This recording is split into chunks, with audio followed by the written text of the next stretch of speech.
Good morning, good afternoon, and good evening from Leaders Worldwide Toastmasters Club. It is March 21st. The Ides of March are upon us. I'm Sally Reyes, your acting sergeant at arms, and please take out your phone and turn it off. We don't want any interruptions for all these important words.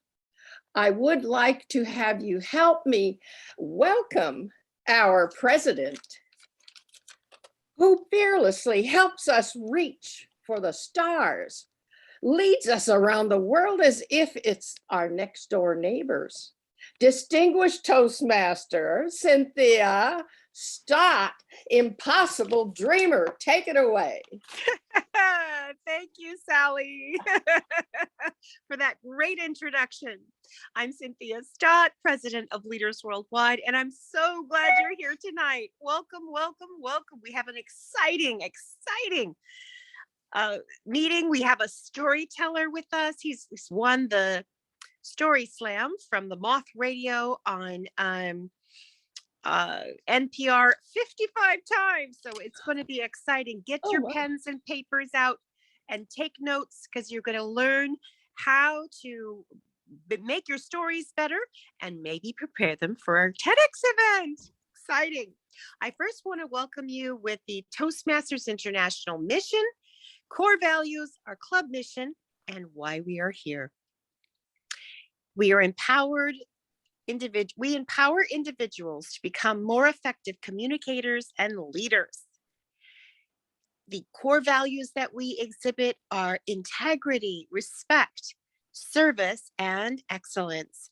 Our club mission is to provide a supportive and positive learning environment in which members are empowered to develop communication and leadership skills, resulting in greater confidence and personal growth. And why we were designed here at Leaders Worldwide, we were designed for nonprofit, wait a second. We're designed for politicians, business and nonprofit leaders, entrepreneurs, and others who want to make their message heartfelt, authentic, and ready for the worldwide stage. And boy, are we. We're getting ready for a TEDx event. We're actually going to start collecting names of people who want to be on our TEDx organizing event.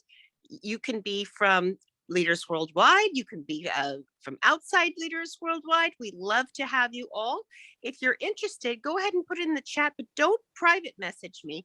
Please put it in the basic chat so we can get a copy of that at the end of the day. So if you're interested in being a part of our organizing committee, we'd love to have you for our TEDx event.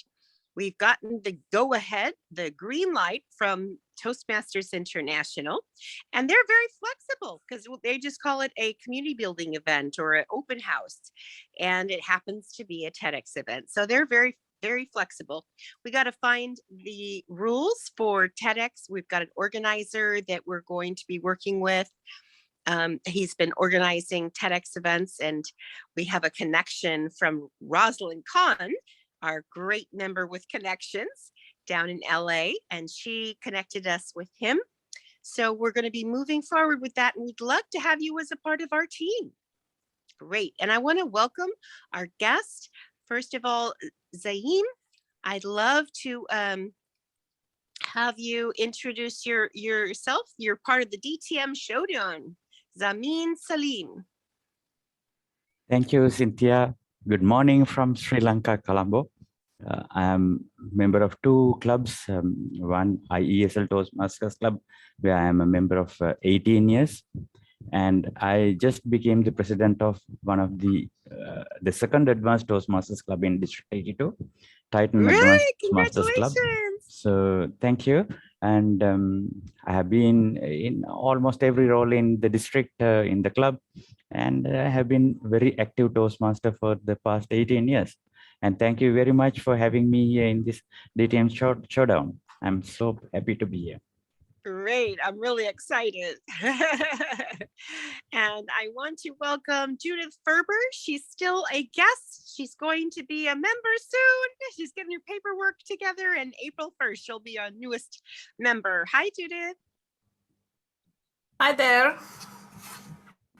I am, I should introduce myself. I am a Toastmaster from Los Angeles, member of 3 clubs or 4. And what else I can say? I am the timer for today's meeting.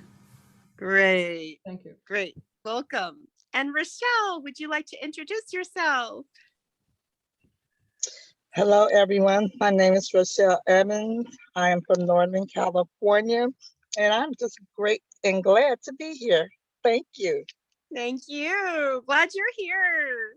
Awesome. And our wonderful guest, Roger. Hi, Roger. Welcome, welcome.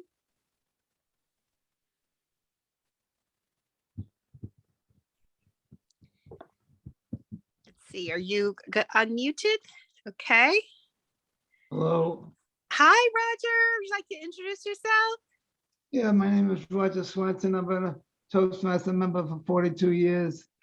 I've been an area governor 5 times, a division governor twice. I belong to 5 clubs in the Boston and Cambridge, Massachusetts area. So I'm pretty familiar with the Toastmasters since they went viral. I've been going all over the United States and other countries. Great. That's all over there. We're so glad you're here to visit us. Awesome. And Dawn Tucker, would you like to introduce yourself? I don't know. I think you said you weren't available. Hi, everyone. Hi. I'm from the St. Louis area. I've been in Toastmasters about 20 years, and I'm excited to see what you have to offer. Awesome. So glad you're here tonight. Are you on East Coast time or are you Central?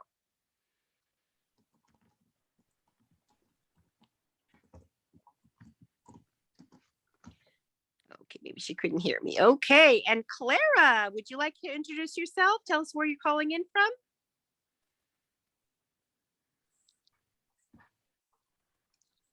I wonder if you're away from your camera. Okay, well, without further ado, I'm going to welcome all the guests and members. Yes, Clara? Yes, good evening. I am calling from, or I am tuning in from Northwest Florida. Central Time, for those of you that are not aware of. one of the few places that most people don't know we're on Central Time, and that's why I was putting on your posting. It's like time and zone is important because it's like I'm always trying to catch up with the East Coast, and sometimes it's difficult. And but I'm glad I caught you guys on time, just on time. Great. Glad you're here tonight. Welcome. And welcome all our members. And without further ado, I would like to introduce our lovely Toastmaster of the day. She's also our VPE and resident Easy Speak expert. She keeps our chickadees all in a row. Please welcome Kathleen Pill. Oh, thank you. And Michelle, we are going to need to get you the evaluation form. I'm trying to think. It's connect to your audience evaluation form. If you could dig that up while I'm chatting away. Connect to your audience. It's in. So here we go. You see our evaluator for our illustrious guest has not come. So Rosalind, oh, let me go try to fetch her too. All right, so to begin again, the meeting of our theme is the spring equinox, and that's when the earth is tilted midway between summer and winter. It's also Nowruz, the Persian New Year. Furthermore, it's World Poetry Day. And so in honor of all three, here's a quick little excerpt from the 14th century Persian poet Hafez. Spring and all its flowers now joyously break their vow of silence. It's time now for celebration, not for lying low. You too, weed out those roots of sadness from your heart. That's just a little excerpt from a sweet poem. And let us now commence the meeting with our general evaluator bringing up her team. Cassandra Garabedian.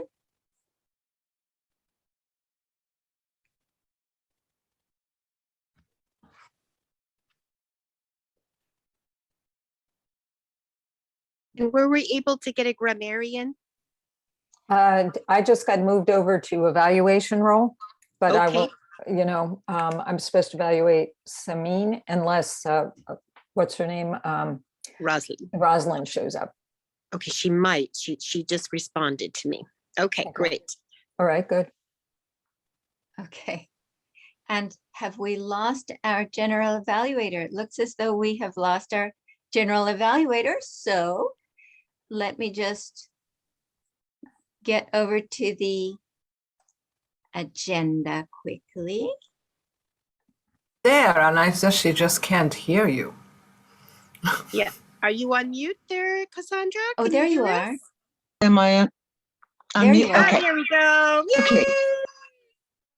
Sorry about that. So do we have the grammarian now? Cynthia, were you going to step in temporarily, or what's the deal on that? Let's just not count on a grammarian. Okay. Let's just go on. And What about the you word of can the day? introduce the word of the day, Cassandra. Oh, sounds good. Okay. So within that respect, we have our evaluator and our timer. And with that, my duties will also include, at the end of the evening, I will also give a brief assessment how well our meeting ran. So with that, Do you want to introduce our timer? sure, I will Or do have- that. Our timer for the evening will be Miss Judith. Judith, would you like to give us a brief parameters of the timing For the keynote. for the keynote? Well, I don't know about the parameters, but I will, as a timer, I will time the keynote speech, 13, 14, 15 minutes I have this year. And I am going to have background flowers for the timing. This is green. This is yellow. And this is red. Or Oh, very this fresh one. of you, Whichever. Judy. Yes. That's beautiful. And the word of the day is fresh. Fresh. Spring. Splendid. And so we will use the word fresh as often as we get a chance all throughout the meeting, just for the fun and the little bit of a challenge. Now comes the highlight, the highlight of our meeting. This is with Mathew Dix. Mathew Dix is an elementary school teacher.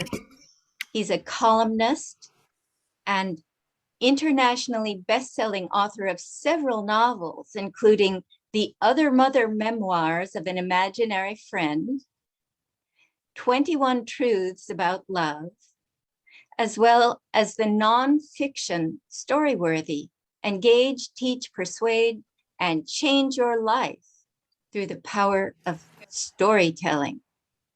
Mathew is a record 55-time Moth StorySLAM and 7-time GrandSLAM champion, who has performed for audiences around the globe. He's the founder and artistic director of Speak Up, a Hartford-based storytelling organization. He teaches public speaking, storytelling, marketing strategies to corporations, universities, and politicians, advertising agencies, the clergies, and you and me. So with that, let us give a very warm welcome to Mathew Dix. The title of his speech is Begin Every Speech with These 3 Things. Mathew Dix, welcome and thank you. Thank you for having me. It's a pleasure to be here. I think this Mathew, is can you see the timer? no, but no, I cannot. Okay, I am the timer. Okay. Oh, So I am the timer and I'm going to time your speech. great. So you may All right. want to. Fantastic. All right. Well, thank you. Thank you for being here. I appreciate you inviting me. It's a thrill. I just worked with 3 individual Toastmasters who have gone on to win their club competitions, and they're moving on to their next competitions. I don't understand the process completely, but they're very excited about it, and I'm very excited for them. I think this is a very worthy endeavor that you are all engaged in. Public speaking is a superpower. It is something that not everyone can do, and when you can do it, you become a more valuable and connected person. So well chosen, this activity that you are engaged in. I'm going to talk this evening about the 3 things I think you should be doing when you begin any speech. I speak all the time, both virtually and thankfully now in person in front of tens and hundreds and sometimes thousands of people. And it's a joy. And what I like to think when I'm speaking to people is that I'm trying to entertain before I'm doing anything else. I'm trying to engage them in a way that makes them happy to hear me. And I understand that you're going to be preparing a TEDx conference soon. I've spoken at many TEDx events. You can find them on the internet. They're always a joy to participate in. So I'll guide my talk a little bit in that direction, although it applies to everything. So quickly, 3 things that I think you should start every talk with. The first is a story. I strongly believe that if you watch any of my TEDx talks, you will find that I begin with a story. The story anchors my talk. The idea that I plan on sharing always has something to do with the talk that I'm going to be speaking, but I always start with that story. The story is my opportunity to be entertaining and vulnerable and humorous to my audience so that when I come to the idea that I want to share, they're grounded with the story that I've just shared. But more importantly, at that point, they really like me. They know who I am as a human being. I've entertained them in a meaningful way. I've shared a bit of my heart and mind. And basically at that point, they'll listen to just about anything you have to say. I've been an elementary school teacher for 24 years, and I am not the best designer of lessons. I am not the best deliverer of instruction. The way that I have been successful is I tell stories to my students about my life all day long. I am vulnerable and honest. I tell them about all of my stupid decisions and shameful moments and embarrassing faux pas. And because of that, they're willing to run through walls for me. And so I'm not the best teacher in terms of pedagogy, but I get my kids exactly where I need them to be by getting them to believe in me and getting them to trust that what I say is true because I am always true with them. So I do believe you should start with a story at all times. I think the story should be about you. If you're opening with a story that is not about you, there's no vulnerability attached to that. If I was to tell you a story about my wife, who is right now upstairs putting our children to bed, there would be no vulnerability in me telling a story about my wife because it is not about me. We can always tell stories about people who are not present. We can always tell stories about even people who are present that are not us. But in order to be vulnerable, to actually connect with an audience, we must tell a story about ourselves. We have to share something ideally that most people are unwilling to share, the kind of thing that people don't often speak of because it requires courage to say these things. The reason that vulnerability is so appealing to other people is because it requires courage. And so often in this life, we do not get to see courage very often. Right now, unfortunately, in Europe, we are witnessing remarkable courage from an enormous number of people who are defending their country and defending their families. But this is a moment that does not happen often in this world. And we don't get to fight those wars, and we don't get to do those remarkable things. But what we can do is we can stand on a stage and we can say something that people need to hear that is not said often enough. And when we do that, we connect with people and we cause them to trust us, believe in us. And then the thing that we're about to say will be well received. And I promise you, it will be better received as a result. So start with a story. Find something from your life that connects to the idea you want to share, and that will be tremendously important for you. Number two, and both of these sort of go together. I want you to think of two things whenever you tell a story for the rest of your life. This goes for stories that you're going to tell at the dinner table, the story you're going to tell on the golf course, the story that you're going to tell to your friend on the bus. Every story that you begin with, if you think of these two things, you will automatically be a better storyteller. The first is location. People understand stories by visualizing them with their mind's eye. What storytellers attempt to do is to create a movie in the mind of the audience. We want you to stop seeing the world. We want you to stop seeing us. We want to activate that imagination so that everything is lost and you are drawn into the story. And I believe when the storyteller does a wonderful job, when they do a perfect job, you kind of forget who you are and where you are. That happens in the movies for you all the time. If you watch the movie Titanic, you cried at the end of that movie when Jack died, even though objectively you knew that that's just Leonardo DiCaprio and he's perfectly fine. In fact, Titanic is my favorite example because just about every character in that movie represents an actual human being who was on that boat. The captain in the movie represents the captain who was on the boat who died. The band on the deck that's playing on, that band really played on and really died. But the person we cry over, Jack, and the person we cry over, Rose, we know they didn't exist. We know that that is Kate Winslet. We know that's Leonardo DiCaprio, and yet we cry when they die because we forget who we are. We forget where we are. We get lost in story. And the first thing you have to do to create that movie in the mind of your audience is location. Location is the most powerful thing that you can say to someone. Because if I tell you I'm standing in a kitchen and I simply use the word kitchen, when I tell you I'm standing in a kitchen, you have already pictured me in a kitchen. And if the particulars of that kitchen are not important to my story, I will never speak another word about the kitchen, because the power of your imagination will always be more powerful than all the words that I can assemble to describe a kitchen to you. So if I tell you I'm standing in a kitchen, you can tell me if the floor is linoleum or hardwood or tile. You saw it with your mind's eye. And if you didn't, just scan down to my feet and you can see what that floor is made of. You can tell me if the appliances are metallic or laminate. You can tell me if there's a microwave. You can tell me, is it one oven or two ovens in this kitchen? You can tell me, is this one of those kitchens where you can see the trash can? Or is this one of those weirdo kitchens where they put the trash under the sink as if they're trying to hide something? You can tell me all of those things. You can tell me what's in the refrigerator if I ask you to open the door. You can see the interior of that refrigerator. Now, it might be your kitchen that you're putting me in, which is fine. Could be your parents, could be one you've seen on television many times. Doesn't matter to me. If the particulars of the kitchen are not relevant to the story, I'm going to allow you to choose the kitchen for me. I'm going to let you fill that scene with all of the adjectives that you already have in your brain. And that's the beauty of location, because locations come imbued with the most number of adjectives that could ever be imagined. Good night, honey. Said good night to her already. Thanks, honey. So we use location. It activates imagination. And every location that we choose comes with 1,000 adjectives attached to it. It's a beautiful word. Kitchen is a great example, but you can imagine all the others. If I told you I was standing on a beach, you know what a beach looks like, and you've placed me on that beach already. And the beauty of it is I don't have to say anything else to you. You've already begun creating that scene in your mind's eye for me.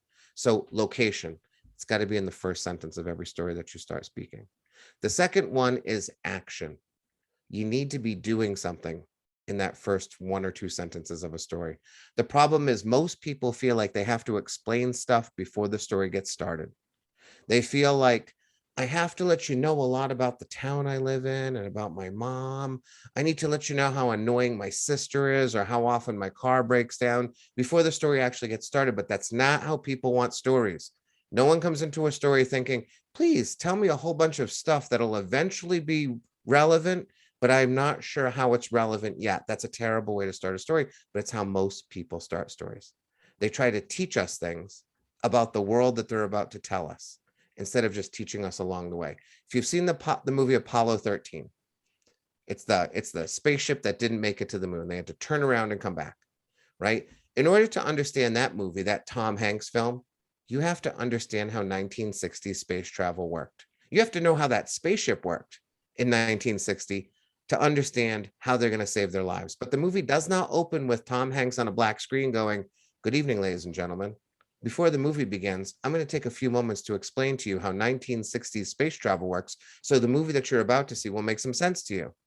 They don't do movies like that because that's a terrible way to begin a movie, and yet everyone begins their stories that way. They feel like they have to start with exposition.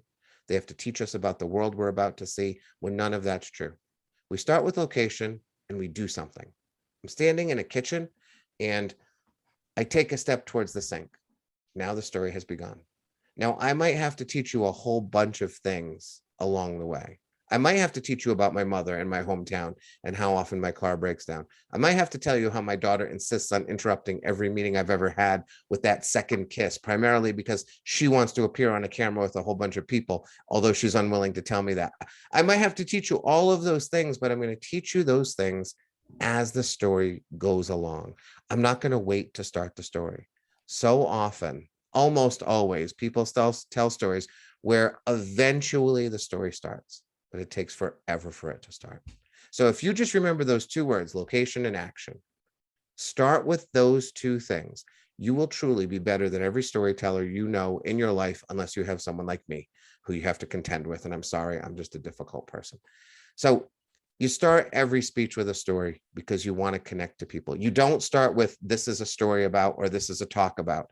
The first sentences of your story, the first sentences of your talk are the most precious grounds in a talk. They're the moment when you say to the audience, I know what I'm doing. I'm here to entertain you and to teach you. Or I'm going to do what most people do, that boring outline of what is about to come. The same thing you heard in 7th grade in chemistry when your teacher stood in front of the class and said, here's what we're going to learn today. We've left 7th grade chemistry. We've left it long behind. What we want now is to be entertained and informed in that order. So we tell a story. And in order to tell that story, we start with location to activate that mind's eye, that imagination, to lean into the imagination of our audience, and then some action, which indicates to our audience that the story has already begun. I haven't wasted a moment of your time. Things are already happening. Stick with me. You do those things, you're going to be a much more effective storyteller and speaker in this world. I speak all the time, and I am not the best public speaker in the world, and I am not the most competent public speaker in the world. But what I can do well is I tell vulnerable, meaningful stories about myself. I tell them in entertaining ways. And then whatever idea I have, whether it is a good or a bad idea, whether it's a wonderful or terrible idea, I can get my audience on my side by telling a good story and by getting them to believe in me. So simple things. I mean, simple things that are hard to do, but I trust that you can, and they'll really make a difference in your life. So best of luck. Move forward and do those things. Thanks so much for listening. I hope that was helpful, everyone. I hope it helps you in all of your endeavors. I've been drilling notes into my memory. I love very it. kind. It makes so much sense, but it's a great surprise. Oh, well, I'm very glad. I'm very glad. I as my wife says, I spend more time on this stuff than most people. So she says, you're not smart. You just spend a lot of time thinking about it. And I agree with her. It's not rocket science. It really is just, I love what Malcolm Gladwell says. He says, there's no genius. There's just obsession.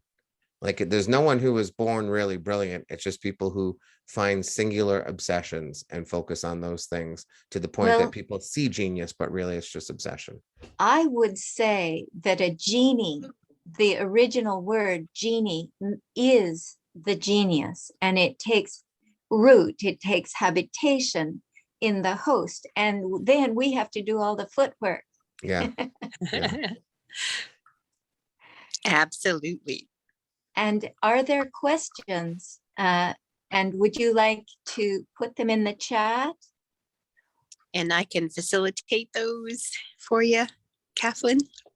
I'd be happy to Okay. answer anything. There's my mother used to tell me there are inappropriate questions to be asked, but I don't believe that. So you Any ask whatever you want. question's good. And I went off camera because I was furiously taking notes on my text. I love it. Okay. Ross, oh, Cynthia, do you see? Yes, Yeah. I do.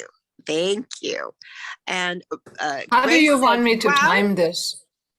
5 5 minutes? minutes? 3, 4, 5, please. Thank you. All And right. Grace says, wow, and claps her hands. And then Rosalind says, what were your TED Talks on? Oh, well, Homework for Life is my most viewed TED Talk, and it is about finding stories in your everyday life. I did a talk called Think Like Your 100-Year-Old Self, and it's a talk about how we as human beings in the now are unreliable decision makers because we choose most often for the needs of the moment as opposed to the needs of a lifetime. So whenever I'm pressed with a difficult decision, I ask the 100-year-old version of myself what he wants me to do, because he's a better judge of how to spend my time than this version of me, which would just eat cheeseburgers and watch football all day. But then I get to be 100 and be filled with regret. So there's that. I just did a talk last summer on the 6 reasons why everyone should be telling stories, whether you're telling stories to yourself or to audiences. I did one on Say Yes, it's called, which is the idea that you should say yes to every opportunity that comes across your path, regardless of what it is or how crazy it is. If you just sort of Google my name and TEDx, they'll all come up. Awesome. Awesome. And Michelle says, what are the 3 things? Are they story, location, and action, or was there Yep. something else? Yeah, those are the 3. Open with a story. And in that story, be sure you open that story with location and you start with action. Honestly, in almost every story I've ever told, within the first 2 sentences, you know where I am and what I'm doing. What you can do is pay attention to the way movies open. When we start paying attention to movies, we become much better storytellers. Every movie opens with, you know where the character is, and they're almost always doing something, unless it's an Aaron Sorkin movie, but the dialogue is so scintillating, it's like movement itself. But in almost every other movie, we're in a place and somebody's doing something, and that's the signal to us that the movie has begun. Great. And could we make sure to mute yourself? There's some background noise here. And Kathleen Pill says, how to dig up meaningful stories when we know there's nothing interesting in our lives. Well, I will say, go watch my TED Talk called Homework for Life. Every person has a remarkable journey that they have led and are leading right now. The tragedy of our lives, especially as I look at this group, frankly, most human beings, and especially people who are willing to give time over to others in situations like this, most people tend to focus on their loved ones, their children, their colleagues, their businesses, their parents, their jobs. It is so rare that you find someone who actually spends time just thinking about themselves. The storyteller is the person who is deeply curious about yourself. Like I actually think that storytellers are slightly self-centered in a very positive way, meaning that we afford ourselves the time to really think about ourselves. So the tragedy is you have a really interesting and story-filled life, and you walk past every story because you're not taking the time to either note that story, or in the moments when you do notice it, you might tell it to someone, but then you forget it. You know, we could play the terrible game where if you take your age and you subtract, let's say tonight, 12, right? I'm 50, 12, 50 minus 12 is 38. What can you tell me about that year of your life? For me, it would be the 38th year of my life. You live 365 days. You had a host of remarkable and important and meaningful things happen to you. But what really happened probably was you went through that year, you took no notice of anything, and now the year is entirely lost to you forever, which is the tragedy of how most people live their lives. Storytellers don't allow that to happen. We're deeply curious about ourselves in what I believe is a positive way. So watch that TED Talk. You will immediately find ways to find stories in your life. Beautiful, beautiful. And any other questions that we have? It doesn't look like we do, but is there any final thoughts that you want to give us? This is such a precious time that you are here. So we would love to hear more nuggets if you have them to give to us. Well, I guess the thing I always say is the best storytellers in the world have the most stories to tell. I would rather hear the right story told poorly than the wrong story told well. And I think what we have in this world is not enough stories. And when we do have stories, I think people are saying the wrong things. I think they're more inclined to say things that are self-congratulatory or frankly talking about other people rather than saying the hard, good, meaningful things about themselves. And so I think the first step in doing that is finding things to say and recognizing, most importantly, beyond anything else, that the small stories, the tiny little moments in our lives when we change our mind a little bit, or we see the world in a new way, or we see ourselves slightly differently than we did a moment ago, those are the stories we should be telling. So often people think that in order to tell a great story, you have to go on an adventure. Joseph Campbell's, the heroes, you have to do these. You don't. Most stories take place in your head, and people watching you have no idea that you've just undergone a significant transformational moment. We have to recognize that it's the small moments that connect the best with people, that little things are critical. So find the little things in your life that mean something to you. If it means something to you, you can make it mean something to other people too. Oh, such gems, such gems. I wasn't writing. Glad this is recorded. Well, thank you, Mathew, so much for being here. And Mary says, absolutely, this is very, very true. We just so appreciate you taking some time out of your evening to connect with us and tell us stories instead of your kids their bedtime stories. It's my pleasure. My pleasure. I really appreciate the opportunity. Good luck to everybody. Thank you so much. All right. Take care. You're welcome. Back to you, Madam Toastmaster.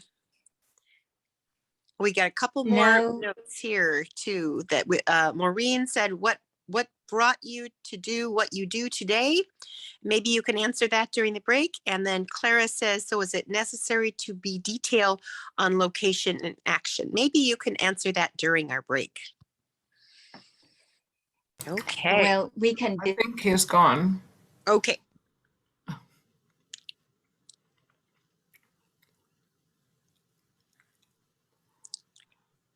What he said about what brought him to do what he does, he's just obsessed with it. It just fascinates him, and it has always fascinated him.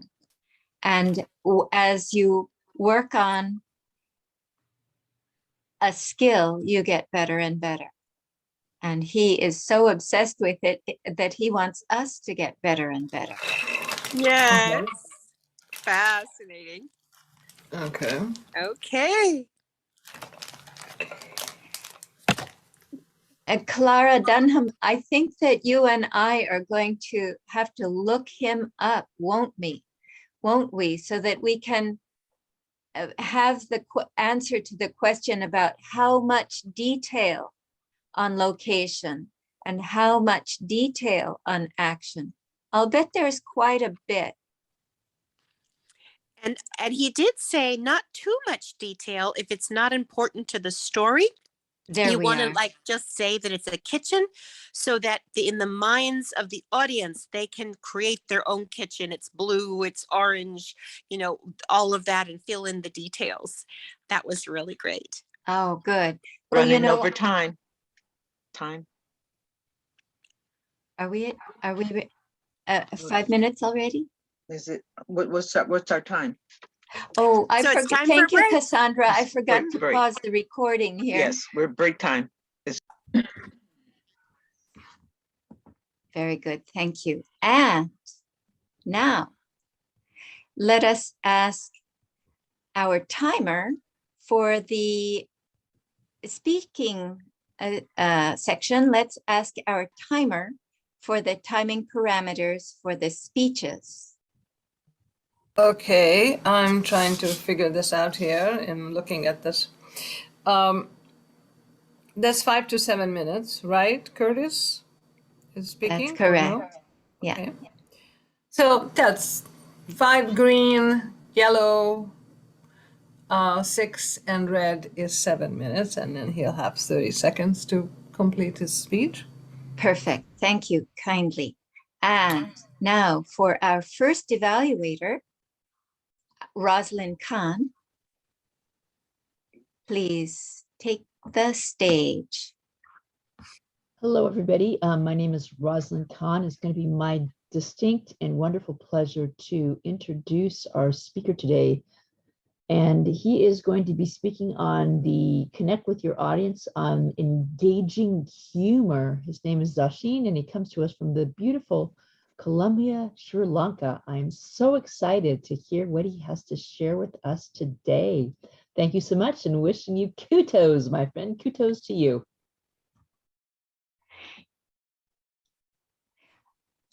A professional electronics and telecommunications engineer, having worked in the industry in many capacities, Zamin Salim retired January last year.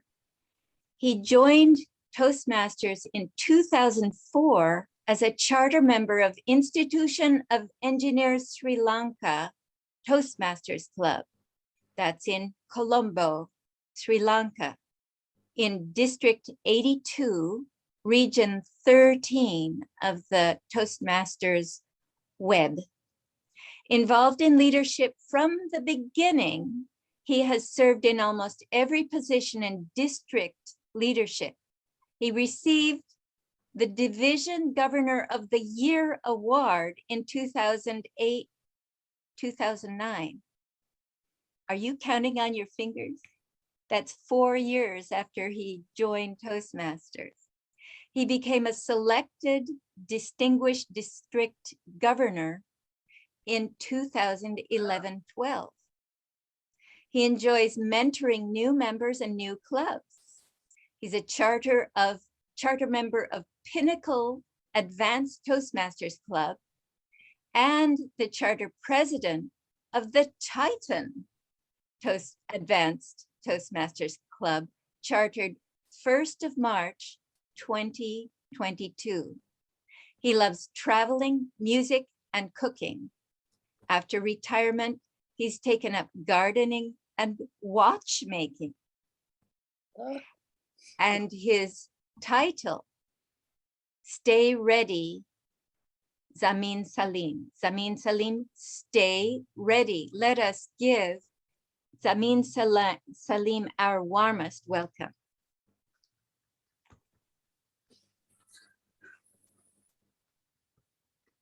Do you remember the first day of your work? I still remember after 38 years, the first day in my work. The memories are still fresh in my mind. Madam Toastmaster and dear friends, English is not my first language. It's not even my second language. English was a subject when I went to school and I studied the language well, and I really did well in that subject, and I could read, I could write, I could understand, but never speak the language. Huh?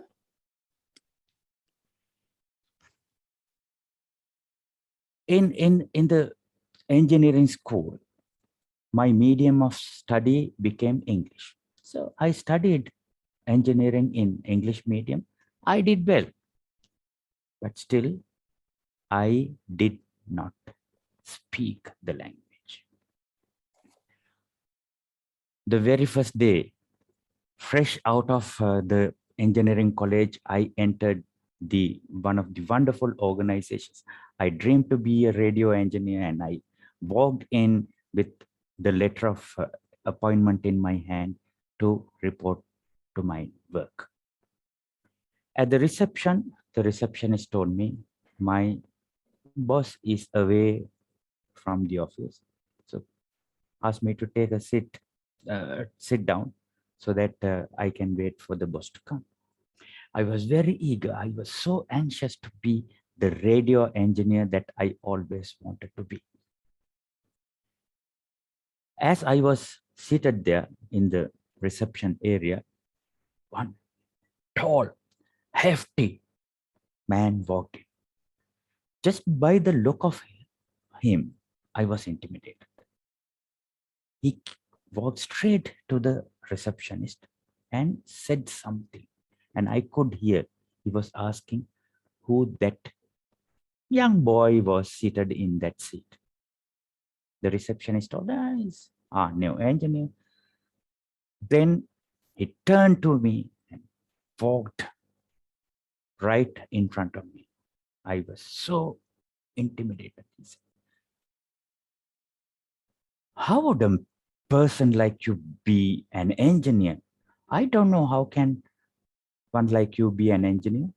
Did you bribe somebody to get this appointment? I was so angry. I was getting enraged. My body was shivering, and at the same time, I was petrified. I was not able to utter a single word because that man who confronted me spoke to me in English. I could not speak a single word in English. Luckily for me, my boss walked in and he called me into his room and he told me, just ignore that guy. He is the guy who is looking after our inventories. But I'll tell you, my son, I see that you are a very bright guy, but you got to stay ready for anything that happens in your life. You have to always stay ready. I didn't really understand what he meant, but I knew in myself that the problem was I wasn't able to speak. In my work, I have been to many conferences, many trainings, and I have traveled overseas a lot. But each time, wherever I go, whatever I do, I made sure I didn't get an opportunity to speak. There were hundreds of questions working in my mind when I sit in a seminar or a workshop or a training class, but I never asked because speaking in English was a definite no for me. Luckily for me, in 2004, I discovered Toastmasters through a speechcraft program. I simply loved it and I knew this is the place for me to learn this. I was able to deliver speeches. I prepared myself. I came and delivered and I was receiving good evaluations. Everything was going well, but still I wasn't able to speak to a crowd without preparation. So frustrated, I went to my mentor and told, my mentor was CTM Paddy, and I told him, I cannot do this because I am unable to speak to anybody without preparation. He said, Salim, understand, you cannot get ready for every occasion, but you have to stay ready. I said, yes, I understand what you say, but how do I stay ready? Imagine, wherever you go, to a funeral, to a wedding, to a party, to a conference, seminar, wherever you go, imagine that you are the speaker. And in your head, you prepare a speech all the time. And if you do that, and if you do it as a habit, you will be able to stay ready all the time. I was so happy that I had my mentor, CTM Paddy, giving me that advice. From that day onwards, wherever I go, at a funeral, whether I am the one who is delivering the eulogy or not, I had a eulogy prepared. At a wedding, I always had a toast prepared. A birthday party, I had the toast in my mind. In seminars, in conferences, I always had a speech working in my mind, although I am not the speaker. And it has given me great opportunities. There had been so many events where I attended to that. I become the impromptu keynote speaker. I become the impromptu panelist. I become the important education presenter.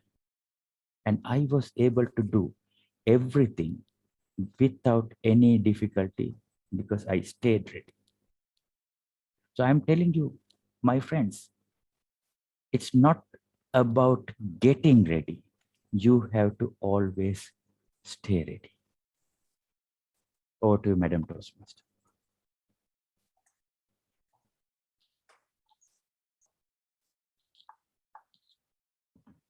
My goodness, that was educational, and what a story.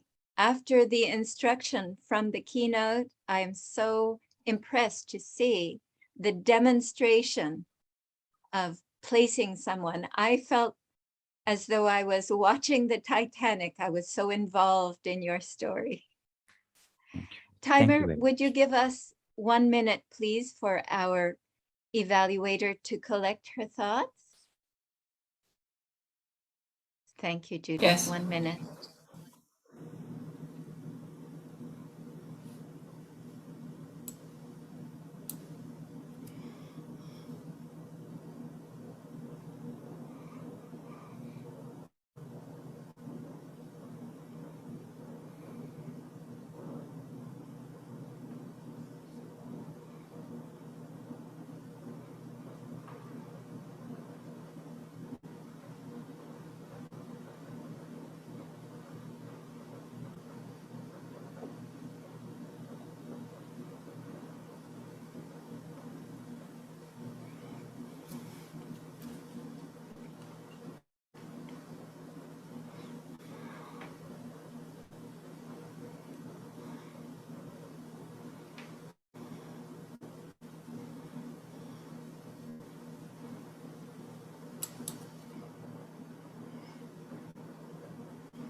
It's time. Thank you, Madam Timer. And our next evaluator is going to announce the second speaker. Cynthia Stott. Thank you, Kathleen. Madam Toastmaster. I'm going to evaluate DTM Rosemary Sweeney, and she is speaking from the Visionary Communication Path, Level 1, Research and Developing. And let me read the objectives. The purpose of this project for the member is to learn or review basic research methods and present a well-organized, well-researched speech on any topic. And it's not her first rodeo. She is a DTM. About the member completing this project has spent some time researching a topic. He or she may speak about a new topic or a known topic on a deeper level. About the speech, the member will present a well-organized, well-delivered speech. The speech may be humorous, informational, or any style the member chooses. The speech content and style should work well together. Okay, so back to you, Madam Toastmaster. DTM Rosemary Sweeney, an avid hiker and member of the Duivais. You're going to have to teach me how to pronounce that. But anyway, Duivais hiking group can be found hiking through the mountains of Dominica on the Waitukubuli National Trail, the longest hiking trail in the Caribbean. DTM Sweeney is a chartered member of 5 Toastmasters clubs, 2 in Dominica and 3 advanced online clubs. She stepped into her first meeting in 2013 and was captivated, especially by the in-depth speech evaluations. In 2020, she achieved her DTM. She has served in various capacities in her clubs, including District 81 Area Director and Division Director, Currently, she's the president of NCCU TMC, a corporate club, and president of Leaders Beyond Borders, an advanced online TMC. She is a financial advisor and a volunteer on the domestic abuse hotline. To assist a servant leader, her motto is never fail to help others. DTM Sweeney, stop procrastination dead in its track. Stop procrastination dead in its track. DTM Rosemary Sweeney. Have you ever had a task, a project, or an assignment to complete and decided, I'll do that later? How did that work out for you? Was it a disaster? Did your boss get mad? Did the bank charge you a fee? Or did your spouse threaten a divorce? You may not realize it, but this could happen to the best of us. However, if you find that this has been going on for a long time, bring to thought the words of Mark Twain, never put off for tomorrow what can be done today. Madam Toastmaster of the evening, have you ever heard the word procrastination? This evening, I will give you some information about procrastination and 2 ways which can be used to stop procrastination dead in its track. As per dictionary.com, procrastination is the putting off, delaying of important tasks to a later date in favor of less important tasks. In other words, you have something to do which is urgent, but you put it off until a later time. If you ever find yourself in this position, have no fear and do not despair, because you are not alone. According to solvingprocrastination.com, procrastinators can be grouped into 5 groups. The mild procrastinator. This set of people procrastinate just because they want to. And 25% of people fall into this category. Then there are the average procrastinators who will procrastinate and finish in a nail-biting finish, just in the nick of time.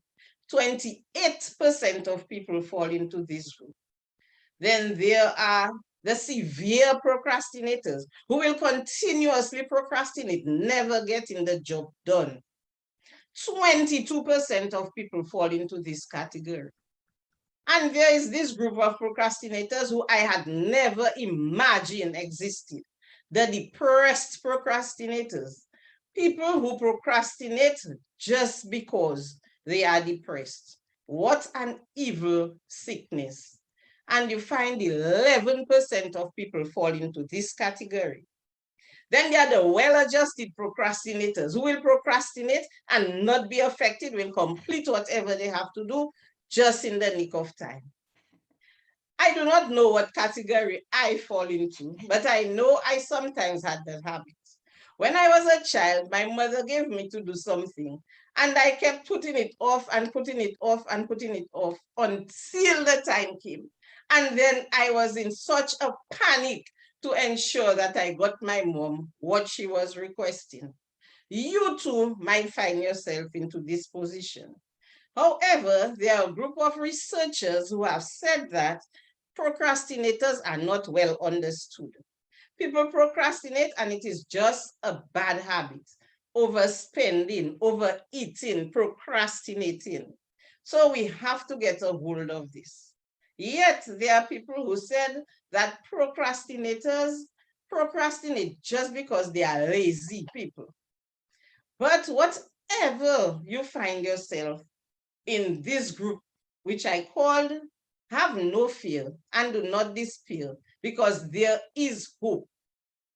There are two ways I will give you where you can try to solve procrastination. You could use the 1 to 3 minute method or the 1 minute method. In the 1 to 3 minute method, you count 1, 2, 3, and start doing whatever it is you have to do.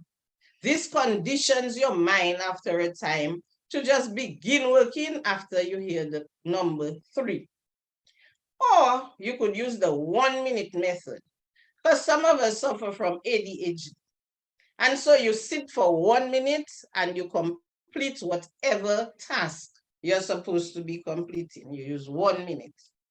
You go, you move around, you travel around, you come back, 1 minute. After a while, you will condition yourself to stop procrastination dead in its track. How often have you heard that word, I will do that later? Or have you said these words, I will do that later? Think of what procrastination is costing you in your finances, on your job, or even in the bedroom. I challenge you to choose one of these methods I have spoken about, the 1 to 3 minute method or the 1 minute method, or even put a spin on it. Use the 1 to 3 minute method with the 1 minute method to stop procrastination dead in its track. Madam Toastmaster. I feel fresh. I feel refreshed, Rosemary. I'll be afraid to procrastinate. I'm afraid you'll come after me. Those methods are burned into my awareness now. And timer, can we have 1 minute, please, for our evaluator to collect her thoughts?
It's time. Very good. Thank you very much, Judith. This is our table topics section. And Madam Timer, would you just tell us quickly what the timing is for the table topics answers? Table topics is 1 to 2 minutes. 1 minute, I will show the green. 1.5 minutes is the yellow, and 2 minutes is the red, and then the person has 30 seconds to finish their speech. Very good, very refreshing. And Sally Reyes is going to come to the podium, and the virtual podium, and deliver the table topics session. Sally Reyes. Thank you. Yes, having our spring equinox, and the word is fresh. I am curious, who would like to put the equinox and the timing and that word into the possibilities of the past year and what one would expect from this new year, and hope to make it better? I'm sorry, I have to interrupt. I'm sorry, Sally. Oh, Kathleen, Nadine needs to share her screen in the breakout room. So could you make her a co-host? Not if she is not here. Ooh, she has to pop back in and become a co-host. Kadisha shared that in the Leaders Worldwide messages. So if you could respond to her. Hi, could somebody give me co-host access, please? You're there's here? Nadine. Okay, where are you, Nadine? Nadine. Did Did Curtis do it already? Okay, here you are. Oh, great. Have fun, Thank you. Nadine. Okay. Okay, we solved that. Thank you very you. much, Sorry Cynthia. about that. Yeah. Okay. I would like to know who would like to address the possibilities in this question. Swarna has her hand up. Swarna, thank you. Thank you, Sally. I got your spring equinox, but then the second one was what? Connection between? The word is fresh. Fresh, yeah. And in the perspective of the past year and how you would like to reveal your future by next equinox.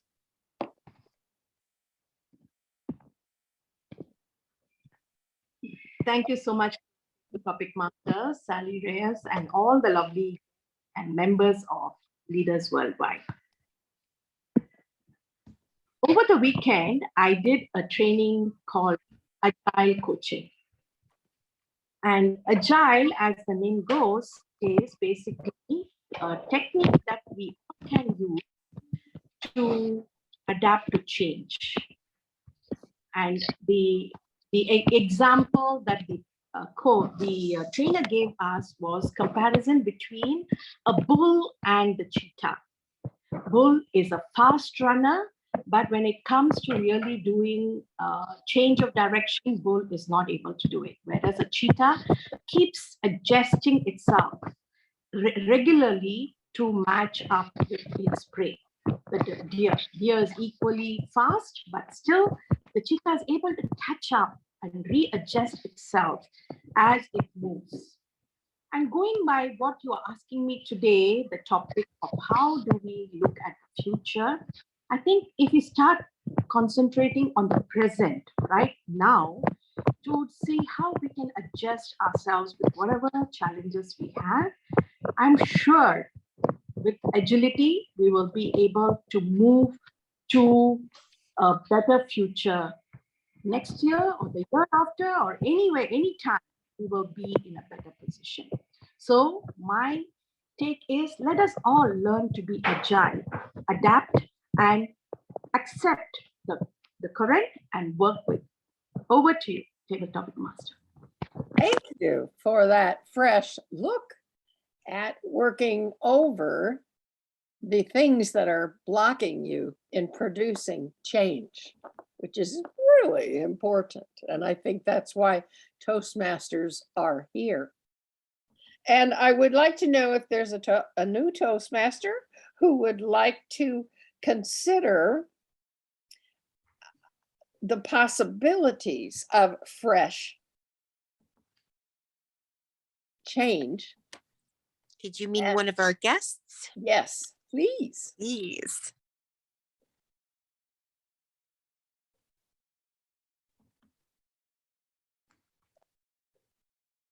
Clara.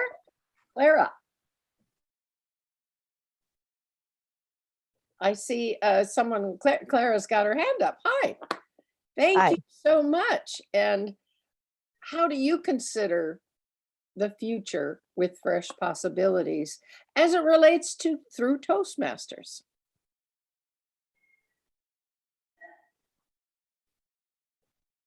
I believe that fresh is always in order because the only thing that remains constant is change. So things are always going to be changing. Things are always going to be, I guess you could say, evolving. And whether they are good, ugly. No, how is that the phrase goes? The good, the bad, and the ugly, right? So whether it's good, bad, or ugly, it's not that we adjust as or accept it as the only thing and the only possibility, but instead we, as a fresh approach of how to tackle, how to get over that or around it if necessary, and go through it and survive and be on the other side with a smile on the face, right? So that's the way I look at it, on how to approach the challenges that life always throws at you, and they may be good, bad, or ugly, but there is always a silver lining when perhaps things are not so good as we like them to be. Thank you, Clara. That was, I think, basically upbeat, that there's always something hidden that's very revealing and constructive and hopeful when faced with many difficult possibilities, as we have been at this time. Is there anyone else who would like to approach? Rochelle has her hand up. Michelle? Rochelle, Rochelle. our guest. Hi. Hello, good evening, everyone. You know, the possibilities alone is just enormous. And you're speaking of fresh opportunities, fresh being new, a new start, a new way of living, a new life, such as being in Toastmasters. It's all fresh for me personally. It's fresh, it's new, it's exciting. There's a greatness within being new and something fresh that I've never had the opportunity to experience.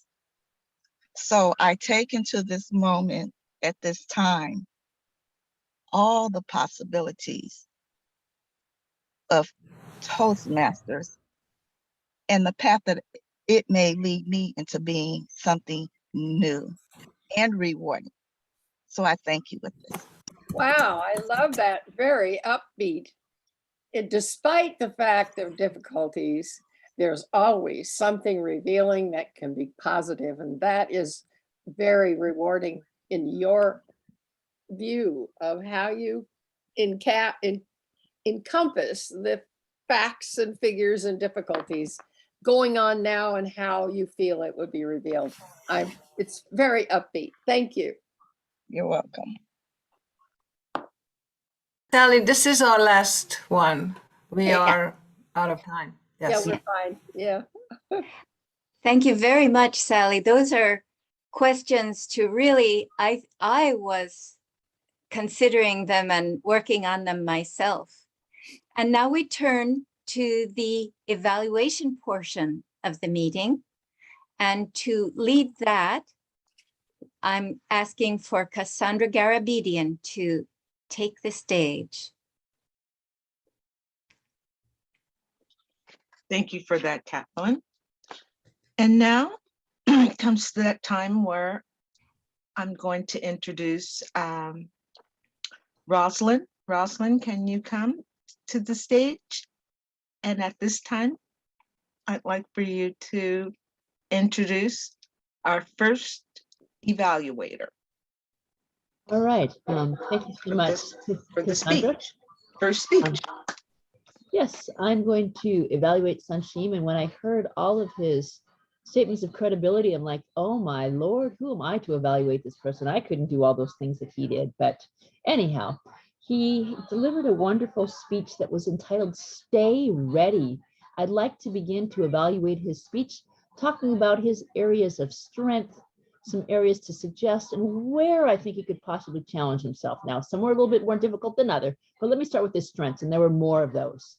First off, he asked me, could I tell that he was physically nervous? And the answer was no. As a teacher, I always say, it's worse in the head than it is in reality.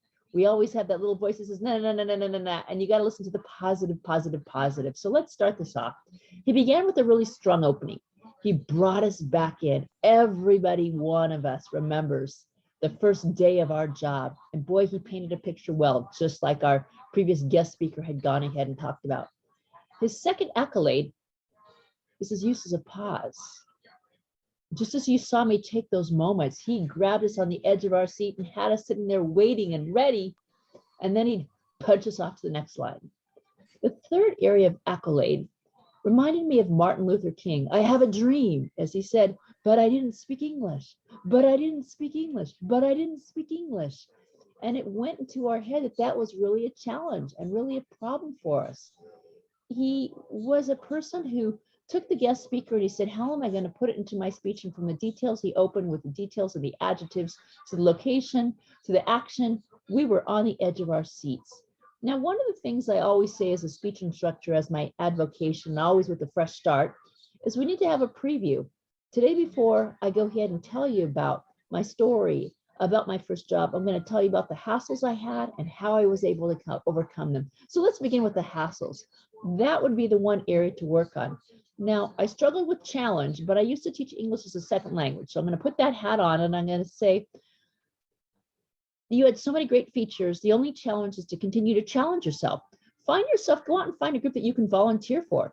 Find a group to volunteer on something that you don't already know something about. So you're always going to put yourself in front of people that you're not comfortable with, so you can continue to choose that, push that value of I'm scared, I'm scared, I'm scared, because you're always going to be confronted with a new situation. The second thing is to use visualization. If you visualize yourself out there speaking and you see yourself speaking in front of another group of people, you can see yourself coming across confident, coming across self-assured, coming across as highly motivated. You can do it. And I will give you some mantras I say to myself each and every day of helping myself to become a better version of myself. So today, I began with the accolades. I give you areas to improve. And lastly, I gave you a challenge. And hopefully, I live up to all the accolades you stated with us before you began. And maybe I'm just a little bit close. Thank you so very much. And gratitude beyond words. Thank you. Thank you very much.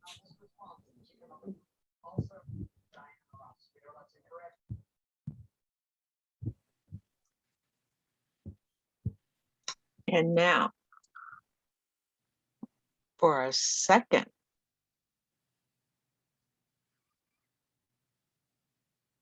evaluator, Ms. Cynthia, take it away for our second speaker. Thank you, Cassandra, our excellent general evaluator. I know it's your first time and you're doing a wonderful, wonderful job. And I get the pleasure of evaluating DTM Rosemary Sweetie. And I love how you started your speech. It was so fresh and refreshing. And you were like a flower, especially even your outfit looked like a tulip, like a orange tulip, really bright and fresh and exhilarating. And you started off with questions. I love questions at the beginning. That really draws us in. I think that's a great way to start a speech. And you had excellent vocal variety. You said long procrastination. And then when you said procrastination, you said procrastination, so that we really got what that word was, procrastination, so that every time you could say it afterwards, you were really assured of what that word was that you were saying. I love that. I also loved your use of research. I thought using the percentages for what type of procrastinator we have. I never thought about what type of procrastinator I am or if somebody else is. And it was interesting because you said that I think it was 11% were depressed procrastinator. I thought that was really, really interesting. As far as areas that you can stretch yourself to make this speech even better, because it's an awesome speech. I think you're doing a fabulous job. Great one for the DTM showdown. Is to use our keynote speaker talked about start with the personal. So I love those questions. So you should either start with them or put them second. But if you could start with a personal story about your procrastination and then a location and action. So maybe that would be best first, and then start with the questions. You know, that was me in my procrastination story. What's yours? Are you a procrastinator? Are you a, that you would get the questions in there. So I love this speech. I think it would be fabulous if you could turn it into a world championship speech. I think you absolutely can, because procrastination is something that we all do, I think. And if you could get that personal story in there that really tugs at our heart, that is vulnerable, that would be just fabulous. So I loved that you started with questions, your vocal variety, and also your research and how you talked about it. That was fabulous. And I would love to see a personal story, a location, action, so that you can take this to the next level and make it a world champion speech. Back to you, Mr. General Evaluator. Miss General Evaluator. And now we have the time for our reports on our timing for the keynotes. So can I get Judith back here? Miss Judith? Yes, the keynote was a difficult timing because I had no idea when he actually started his speech, because he's been speaking so much. So he was actually about 13 minutes or so. It didn't go to 15 minutes. So somewhere in that time frame. And then we have Zamin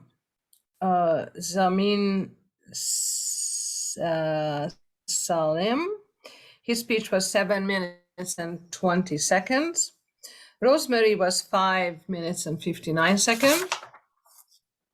The evaluators were, the table topics was Swarna was 1 minute and 42 seconds.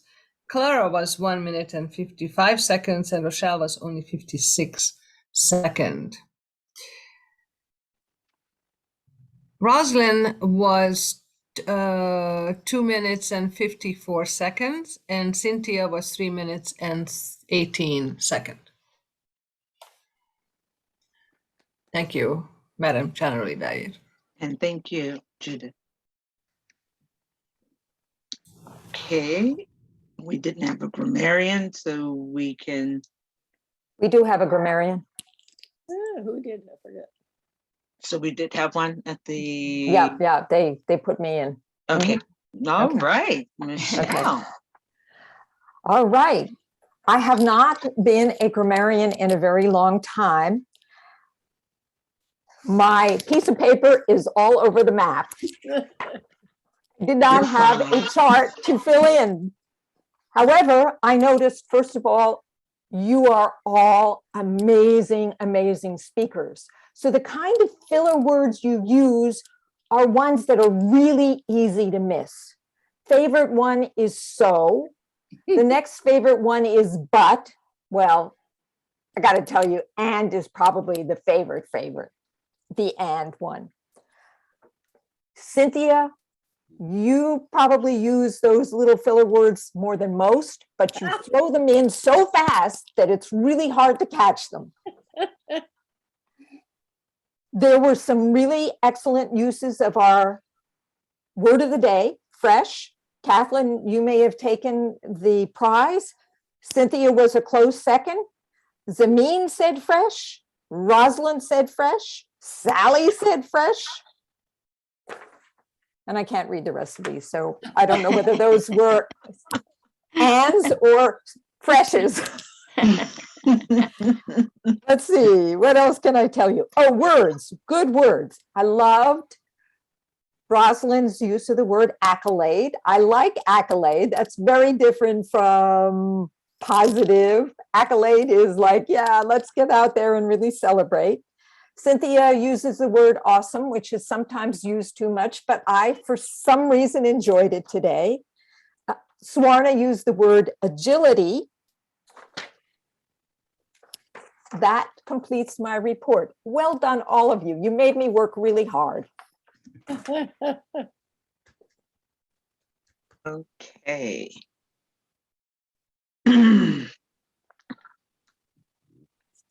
Okay, so now it comes to my portion of the meeting where evaluation of the meeting. Is this where I give my evaluation of the meeting? Okay.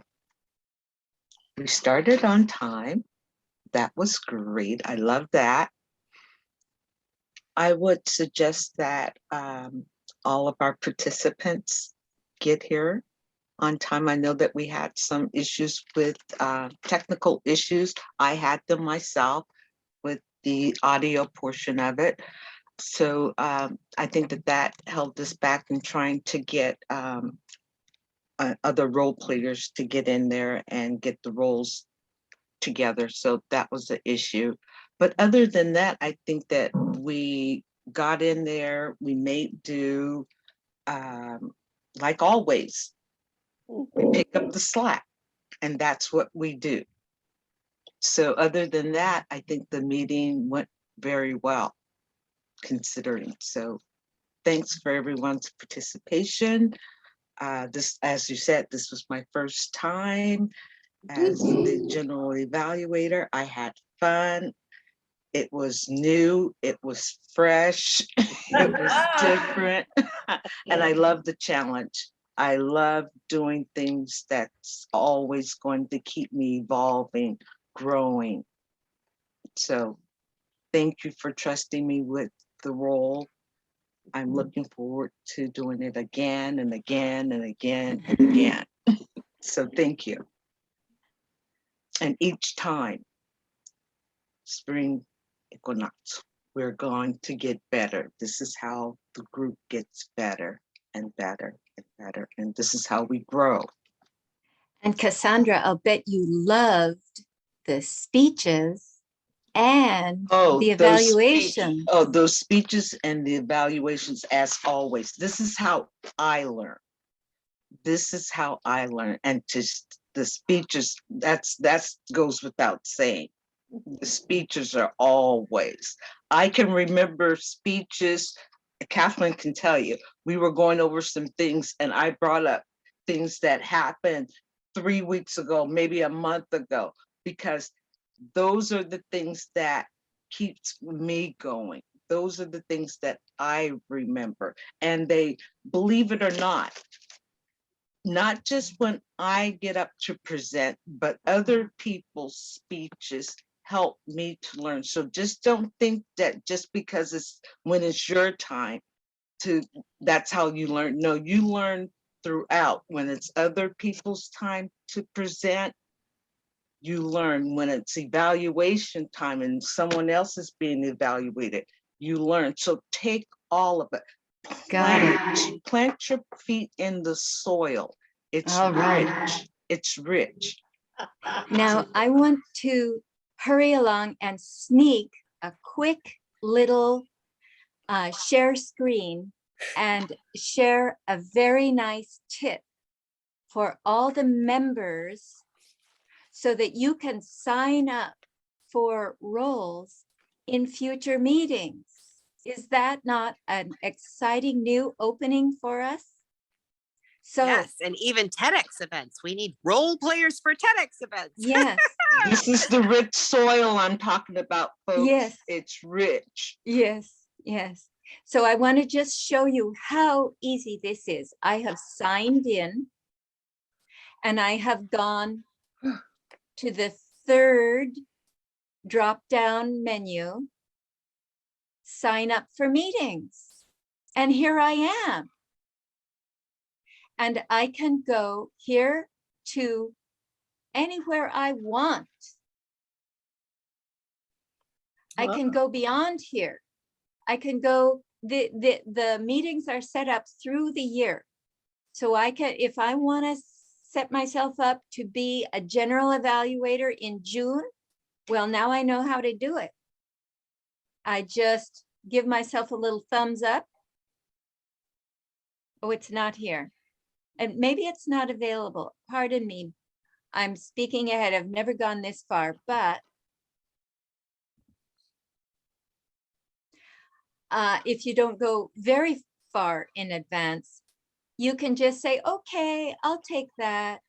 And just give yourself a thumbs up for the evaluator. And there you go. So I just wanted to sneak that in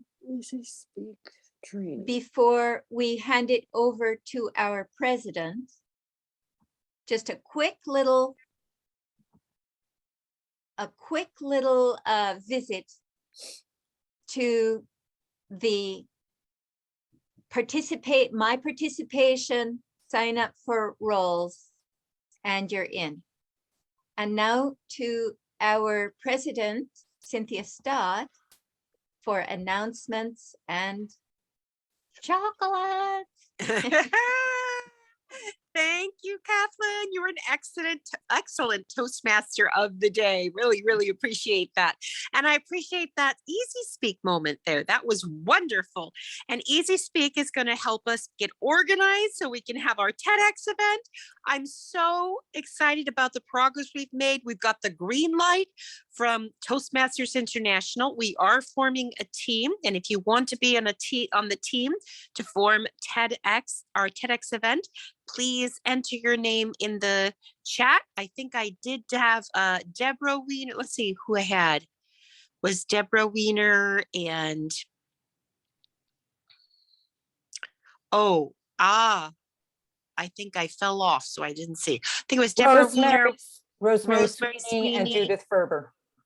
And wasn't there Rosalind too? Rosalind and I think there was Fort and Judith Ferber. Okay, so if you want to be on the committee, please put your name in the chat to everybody, and then we can save that at the end of the day. Michelle, would you be able to print out save the chat for me so that I have it? Great, at the end of the meeting. Excellent. And also I saw at the beginning of the meeting, it was wonderful. We had our general evaluator in the main room, and also the Toastmaster was Maureen, she was a general evaluator. Yes, she was a general evaluator in the Speechcraft, and she was making sure that everybody had their evaluation forms and all was checked in full. It was great. And we'd like to see more of that happening so that we have more of our members involved in formulating our agenda, so that Kathleen doesn't have to take up a lot of her time to do it. Everybody does their little bitty part, and then we have our general evaluators and our Toastmasters of the day are going to take up more and more of those roles, and we'll really get this agenda and meeting humming. So when we come to TEDx, we will be ready to be professional and just right on the mark, because we're going to have a huge audience watching us, and we're also going to be recorded on TEDx and our YouTube channel. So we really want to make sure that we're professional and polished and ready. And I love that we had amazing speakers tonight, like DTM Zishan and DTM Sweeney, Rosemary Sweeney. You were just excellent speakers. And then Rosalind was an excellent evaluator. It's great that we have our DTM showdowns. I believe we can level up all of our speeches and our evaluations for the TED Talk. Okay, and I would love to hear from our DTM. Is he still here, our DTM speaker? Yes, I am here. What did you think? Oh my God, yes. What is your takeaway? Wow, wonderful. In fact, I loved that speech from the TED speaker, Mathew Dix. And I loved being here, getting to know all of you, and this is my first time speaking to a totally strange audience, and I am so grateful to Rosalind for giving me such a wonderful evaluation. It was so encouraging, enriching, and I really look forward to incorporating what you told me to challenge myself more and more, which I will be doing, and hope I will be able to overcome my nervousness. And thank you very much again, Kathleen, for keeping constantly in touch with me and getting me into this meeting. And waking up early morning wasn't an issue, because I know joining Toastmasters a meeting will always be enriching and fulfilling. So that is what I loved. Thank you very much, Cynthia, for the opportunity. You're welcome. Our pleasure. Our pleasure. We're so glad that you came and visited us, and we hope that you're going to come back again and maybe Indeed, yes. be a part of our TEDx event. Yeah, great. Fabulous. And would you like a virtual chocolate? We give away virtual chocolates, and there are no calories and no sugar, no guilt. Would you like one? Of course, yes. I'm a chocolate lover. I'm chocolate lover. Yes. Great. 1, 2, 3. Whoosh. All the way to India. Sri Lanka. Sri Lanka. Awesome. Yeah. Oh, Sri Lanka. I'm sorry. Yes, Sri Lanka. Great. Fabulous. And let's see if we have any more of our guests. Rochelle, how did you what did you think of the meeting, and what are you taking away with you today? I thought the meeting was excellent. I'm taking away for this evening. Oh, there's so much to take away. I'm taking away how emotionally the speeches come across the speakers, how they can just give really great details of what it is that's their topic, and that they give it so eloquently and with feelings, and it's just really great. I like it. Yes, thank you so much. Marvelous. Thank you for coming. We hope you come again. Right. Awesome. Would you like a chocolate? Yes. No sugar, no calories, no guilt. Here it comes. 1, 2, 3. Whoosh. Enjoy. Thank you. And Clara, would you like to share your takeaways?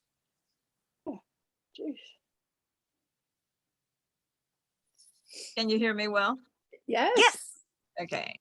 I took off my headset, so I loved it. I love the keynote speaker, the sharing of telling your story, and it's a lot simpler than we think. And usually, you know, we tend to complicate things because we think that's the best way to go, but obviously it's not, because movies are certainly like that. They start very simple in one spot, and just that moment, right? Start fresh from that moment. So it was great for him to bring that up. The second speaker, I love, he had the courage. I can totally relate, because my first language is Spanish. Well, it's English, but you know what I'm talking about. I'm bilingual. And so when I moved to continental US, I quickly found out that I really didn't speak much English. Although I have taken 2 intensive courses of English at Berlitz School of Language, I quickly found out that I did not speak much. So I had to really immerse myself in the English language. I drove my poor mom crazy because there was just no time. I said, I have to learn English. So I watched English channels, and so she could not watch her Spanish soap. And we were in the car. I had to listen to American stations, no Spanish stations. Everything that I would bring home was in English. Any magazines, any books, it was all in English. And I attempted to get rid of my accent, give it up. So I found out that, well, it's nearly impossible. So word of advice, just don't torture yourself. I've been torturing myself for many, many, many, many years. I don't know, like 40 years or so. And came to find out when I moved to Northwest Florida that I still have the accent. And so people will stop me solid and say, you have an accent, where are you from? And that used to get me really upset. And so I had to work out a way to get back at people by telling them, oh my gosh, really? I was just gonna tell you the same thing. You have an accent, where are you from? So Beautiful. don't let anyone get under your skin, okay? just everyone actually do have an accent. Everyone. There is the Boston accent, there is Canadian accent, there is yeah, I love, and I have great, I love my friends, my Canadian friends, but everyone has an accent. There is the Southern Valley accent, the Southwest accent, and so everyone has an accent. So don't let that stop you. Just communicate, and I love it. I love that you're courageous enough to put yourself out there, and I love the other speaker who cannot relate to procrastination. That's everyone's problem. Yes. It's everyone's Beautiful. problem. Thank you. I love that. I love that. Thank Thank you. you. And I think the only thing we don't procrastinate is on eating chocolate. No, I never do. I always eat chocolate. That, even those one with calories. Okay, yeah. But we have one without calories and without sugar and without guilt. Would you like a chocolate? Absolutely, yes. Okay, here it comes. Scrumptious. 1, 2, 3, whoosh. Oh, there we go. Enjoy. Thank you. Enjoy. Awesome. And let's see. What else do we have? Can we hear from our breakout group? I'm very I curious. was going to ask Nadine. We haven't seen her in a while. Nadine, how was the breakout? Oh, it was really good. I enjoyed all the speeches. I enjoyed, I can't see everybody. I enjoyed Deborah. I enjoyed Isaac. And I enjoyed everybody who was there. It was really, really good. I mean, apart from breakdowns I wasn't prepared. I didn't have I didn't send my evaluation form to my evaluator on time. And so that was the only thing, just a little breakdown with those things. And, but I thought it was well done. I enjoyed everybody. Yeah, so. Yes, I know I've been missing for a little bit, but I'm back. Yes, and did you finish level 1 tonight? I believe she's already finished level 1. She was in level 2. I just did my Excellent. Great, awesome. And when you finish level 3, hopefully by then we'll have our Speakers Bureau and you'll be able to join as a speaker for the Speakers Bureau and speak all around the world. Oh, wow. So, yeah, that's another goal to stretch for. Okay. Would you like a chocolate? Yes, please. Thank you. Anything special? Let's see. Rice Krispie. Ooh. With some almond. Crunchy. Okay. Rice Krispies and almonds in your chocolate. And would you like dark chocolate or milk chocolate? Dark. I'll go for dark this time. Dark chocolate. Ooh, healthy with almonds too. That's a great PMS cure. All that magnesium. Here you come. 1, 2, 3, whoosh. Thank you. Thank you. Oh my gosh. Thank you so much. Great. And how about someone else from Speechcraft? Maybe Maureen? She was general evaluator. She did such a great job. I really love that you've added to Speechcraft the opportunity to do the additional roles. Yeah, and I learned, I learned what general evaluator does. I learned how I could be doing it better. I loved how we, the teamwork. I've appreciated in general the intimacy of the Speechcraft, that I can really have a deeper kind of level of relationship with the people who we've been in Speechcraft together than I would have otherwise. And it's really, in my opinion, I've been able to be way more invested in Toastmasters and come away with more expertise and more ways to view a meeting. So I've thoroughly enjoyed tonight and the whole process of Speechcraft this time around. Awesome. And we love that it's heightened our training of our members. Yeah. And not only our Speechcraft members, but because we did in the keynote presentation the last couple of times, it's enhanced the learning for all of our members for TMOD and general evaluator. So thank you, Maureen. Would you like a chocolate? Yes, chocolate. I loved Nadine's Rice Krispies and caramel. All three of them. Dark chocolate.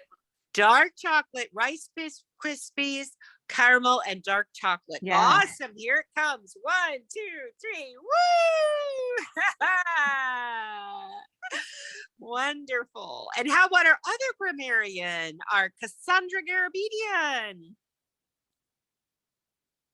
Would you like to share your takeaways? There's so much, from the keynote speaker to our other two speakers, Rosemary and Zamin. I tell you, every time I come to a meeting, there's just, it's like I'm like a kid, like a sponge, just absorb it. And then on top of it, being able to participate in the meeting, being the general evaluator, it's awesome. Just so many things, just lots of things. I can't name it. Great. But thank you. And you did a wonderful job. Well, thank you. Awesome. I had a great teacher, Kathleen, VP of Education. Yes, she is an amazing teacher. Would you like a chocolate? Yes, I would like milk chocolate with coconut and almonds. Ooh, milk chocolate, coconut, and almonds coming your way. 1, 2, 3, whoosh. Oh, it. Great. And Curtis, we'd love to hear from you. It's been a long time since we've heard you speak. We'd love to. I loved hearing your speech, your winning speech for the International Speech Contest. I definitely think that is a TEDx event and want to hear it again and again. Thank you very much, Cynthia. Sorry, apologies everyone for being late this evening. This daylight saving times somehow manages to confuse me every time you switch. I set my alarm to the wrong time, but I made it. I enjoyed the speeches this evening. I'm sorry, I came in halfway through our keynote, but I definitely enjoyed the speeches from DTM Zamin and DTM Rosemary Sweeney, 2 fantastic speeches this evening. And I promise I will start speaking again. It's one of my commitments. So yeah, you'll be hearing some presentations from me soon. Fabulous, fabulous. We're starting to practice our TEDx talks probably in June. Yeah, it was so great. Fabulous. And would you like a chocolate or any Definitely. other? No, definitely. Let's get milk chocolate with hazelnut and caramel. Ooh, milk chocolate, hazelnut, and caramel. I love these combos. 1, 2, 3, whoosh. Got it. Thank you. Welcome. And does anyone have last burning. Judith has a hand up. Judith has her hands up. Great. I just want to share something very quickly. It's the first time in 2 years, I think, I attended to a hybrid Toastmaster meeting where I spoke in somebody's living room and I was all spooked out. I thought, my God, all of these people are here. I haven't seen anyone in a group of a speaking group in ages. They did a very good job. And so some people were on Zoom and some we were not. And it was really an amazing experience. Awesome. So anyway, so that's my, yeah. I've It's been really to 11 amazing or thing. 12 hybrid meetings, and the key is a good microphone. And I have a recommendation for a microphone if anybody needs it, because that's It was actually very good. It's just the idea that I have not been in in-person meetings for 2 years or so. We haven't been. And so it's Yeah. really quite an interesting experience. Eyeballs on you, So, huh? anyway. Real Yes, eyeballs. Cynthia, for sure. What is the suggestion you were going to give on microphone? Oh, who's that? Oh, Clara. I Yeah. have it. Can you send me a message? Are you in our WhatsApp group? I'm in the chat. You're in the chat. Why don't I give you my number? I'll put you're in Florida, right? Yes. So I'll give you my phone number real quick, and then I can look it up for you. Okay. 298.7306, and I'm on text and WhatsApp. It's all good. If you can copy that and then send me a text, that would be fabulous, and I'll look it up for you. That's the number in here. That's the Cynthia, number. Yeah. Gotcha. Okay. Great. Well, thank you all for coming. This has just been amazing. We have one more speechcraft to do for the afternoon for next Monday, the 28th. And it's going to be a joint meeting with Karachi Toastmasters Club in Pakistan. And we're going to have a fantastic meeting, very international role takers. And we're going to be welcoming one of our newest members, which is Rabia Zishan from Pakistan, from Karachi Toastmasters. But she's going to join Leaders Worldwide because she wants to form our organization meeting on TEDx. She's so excited for it.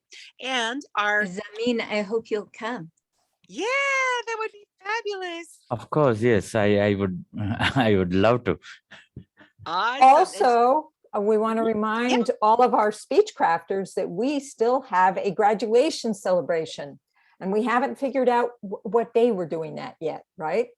Right. It's sometime in April, and I need to send an email to Oakland City Hall and see if they'll do a proclamation for us. Because last time before COVID, they did a proclamation and they embossed in gold all the names of the speech crafters and if they got a level 1 or level 2 and all the coordinators, and it was just fabulous.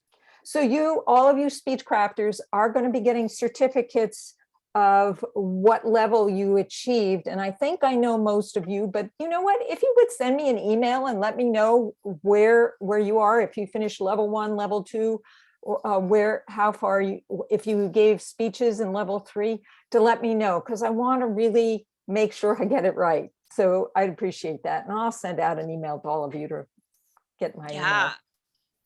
And if you got level 1, you're going to get a certificate for that. And 2, you get a certificate for that. And 3, you get a certificate for that.